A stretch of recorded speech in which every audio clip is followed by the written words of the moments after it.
So I'm just waiting on Sherry to make me a quesadilla to help with my tum-tum. And somebody texted me on Instagram, which if you ever text me on Instagram, I will just tell you to text me direct. So I don't like Instagram, I don't like Facebook, but I am on there. So, but just text me direct. 602-312-6504 and let me know your name and your shipping address. I will add you to my phone and then we can go over your options. So, but anyways, he got a deal on like 4 of the JL Audio 12 W3 version 3, and I said, well, he wants to repair one. I guess one is blown or something like that, and I said, well, JL doesn't provide parts, replacement parts, so it's a turd. And what do we do with turds? That's right, we get rid of them. And so I told him, I said, don't be the guy at the bottom of the Ponzi scheme. So this one, so retail, if you could buy them from Crutchfield, is $400. And so used would be about maybe, if they're brand new, probably I would say like 300. Yeah, we'll do 300. This guy, because this guy is dumb, but he doesn't want to pay this price, right? This guy is dumb. He doesn't know any better.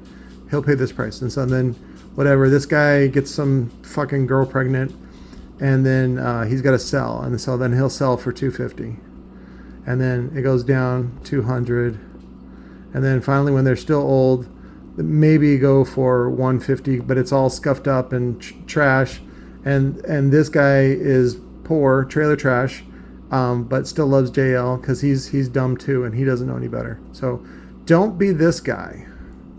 So even though America has lots of these guys, so they, oh, it's a JL audio, blah, blah, blah, blah. There's no parts. There's no parts. And this is designed this way, right? They take advantage. So the cost of production on that thing is under $30. Under $30 US landed cost on that fucking woofer. And it's only got an inch and a, what is it, inch and a half, 1.5 inch, like 6 or 8 layer aluminum VC. It's a turd. And I mean, does it sound good? Sure. But is it worth even these prices as it goes down? No. So the equivalent for something that handles the same power, so this is rated at 500 watts RMS, and the replacement, so when somebody asks me, they go, hey, can you repair a W3? I go, it's better just to replace it with the Recoil Audio RW12. RW12 is a traditional subwoofer, looks very nice, has lots of excursion, handles 700 watts RMS, has a 2.5 inch copper voice coil. It's fine. It's a great little woofer. And they're only, from me, they're only $120 shipped to any state in the lower 48. If you're here in Arizona, they're only $100 each when you pick up. That's it.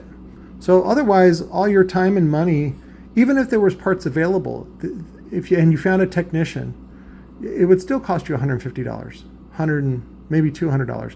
Again, the technician can take advantage of you because it's a JL product, right? They go, wow, this subwoofer new was $400, so I got to charge you at least half if you want me to make it like new again.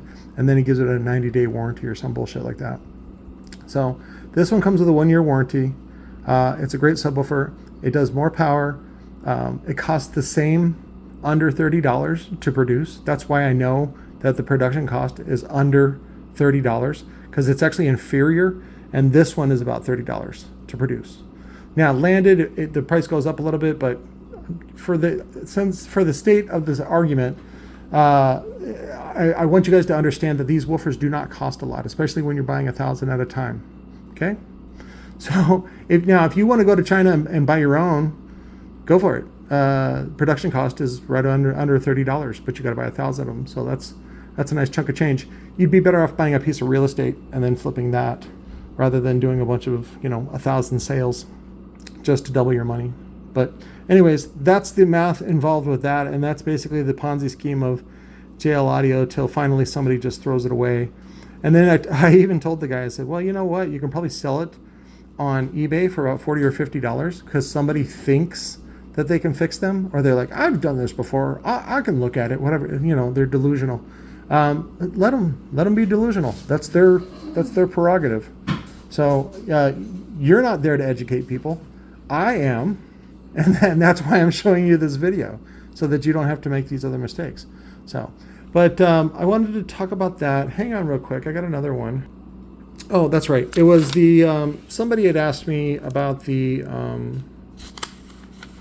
they had the JL Audio TW3. I think it was I don't know if it was a 10 or a 12. It doesn't really matter.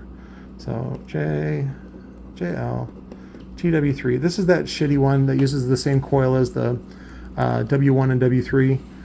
Very tiny 1.5-inch voice coil. It's bullshit. It's a totally bullshit fucking product. But he had one that was D8, dual 8 ohm, and then he had another one that was D4, and then only one coil worked. And he says, "Hey Patrick, can I put these together?" And I said, "Yes, you can." The amplifier is not going to know the difference. So you put these in parallel. That's a 4 ohm load. This uses one coil. This is a 4 ohm load. Boom, 2 ohm, which is what most JL amps are, 2 ohm stable.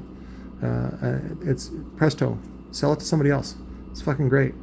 Are these going to be exactly performance the same? No, but you shouldn't hear the difference. So somebody was asking me today too. They're like, can you?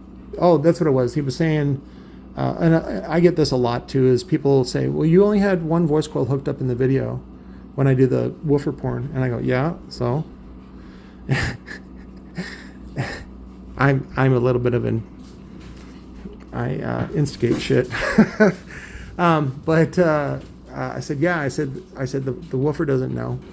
And there's companies out there like Memphis, I think on their little 8-inch, they only make one model, and it comes as a D4 or a single 2. And they have a little switch on the side of it that it just switch it and it opens up the other side. So now it's a 2 ohm woofer. And then you switch it the other way. Or no, I'm sorry, 4 ohm versus dual 4. So I'm sure they, you know what? I don't know if they have a 2 and then a dual 2. That would be funny. But either way, it's like a dual coil, and then what they do is you push a switch. It's a heavy duty switch, and then it disconnects one coil. It's kind of dumb. It's a gimmick. You can just do that on the if you have both coils available, you could just hook up one coil. Doesn't matter. So I just want to let you guys know that too. That's another way. Some people have OCD really bad.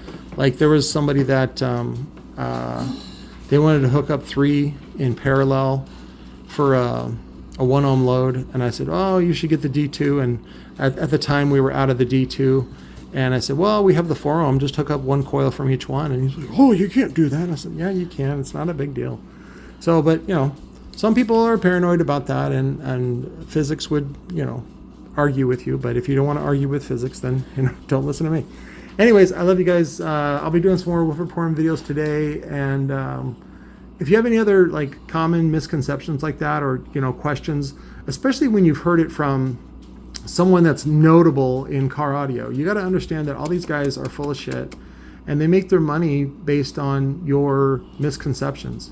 So somebody told me a rumor the other day about there was some guy, I think, what's his name, something Lee, Brandon Lee, Russell Lee, something like that, and he had a demo truck with Sundown in it. And it turns out that he was he had done a sexual offense agreement. Again, I don't know if he's an offender or whatever, but a lot of these guys that get busted for something will sign an agreement, and then they got to register for the rest of their lives. It's completely unfair. It's total bullshit. But the guy ended up switching to Phi, and then as soon as he switched to Phi, the guys at Sundown, the loving, caring, wonderful, Jacob FoolHer and team decided to out him, and so then Phi, of course, had to, reject him and basically ruin his life. So again, these guys are not about honor. They're not about respect. They're just about money, and they're trying to rip you off. I don't know. I don't want to participate in that. So whether you agree or not about the sexual offender program, I think it's called Megan's Law or whatever, Wait till they get you for something. And you're like, hey, I didn't do anything. Well, you're on the list now. There you go. It's better to have compassion. Somebody a long time ago, about, I don't know, 2,000 years ago, was talking about compassion and loving other people. You know, I don't know. Anyways, I love you guys. I'll talk to you later.